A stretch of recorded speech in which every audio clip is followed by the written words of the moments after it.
Welcome to the Cascadia YouTube channel. I'm glad to connect with you today. Recently, a friend asked me if I had figured out the meaning of life yet. He's approaching retirement as a professor of theoretical physics and is struggling with the upcoming loss of work that has been so tremendously meaningful to him. In response to his question, I told him that I have no more idea of the meaning of life than I have about the meaning of love or loss. I suggested that a better question might be what it means to live a meaningful life. This question moves us beyond abstractions to something more concrete and practical. And I've been pondering it since that conversation, and now raise it with you. The reason I find it so rich is that I quickly realize that I also have invested much of the focus of my life to my work. For a long time, my work was the center of my identity.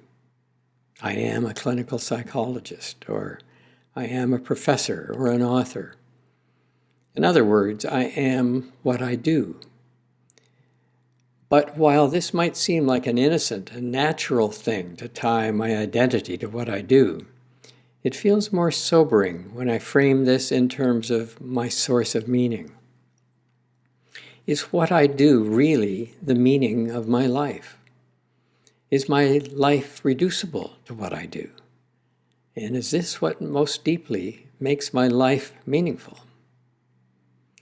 Quickly, I become aware of other things that are centers of meaning in my life. My family, for example, feels like a much deeper source of happiness and fulfillment.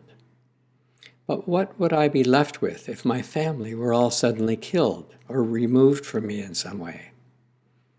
Would I feel a loss of the meaningfulness of my life, just as my friend was worried might be his experience once he retired? And so I invite you to reflect on what makes your life meaningful. A meaningfulness that has the possibility of sustaining you in the face of the loss of things that might be most precious to you. That's the way I've been approaching this question, and it does move things to a pretty deep level, pretty fast. There is no one correct answer to this question. Each of us will find our meaning in ways that are unique to us.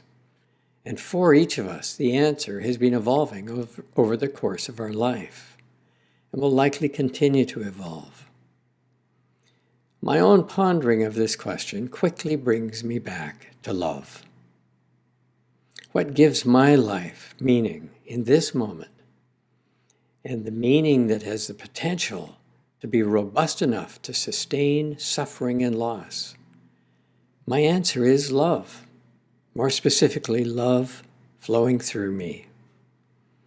This is quite different than being loved or even being loving. Perhaps like you, I have received much more love than I've passed on.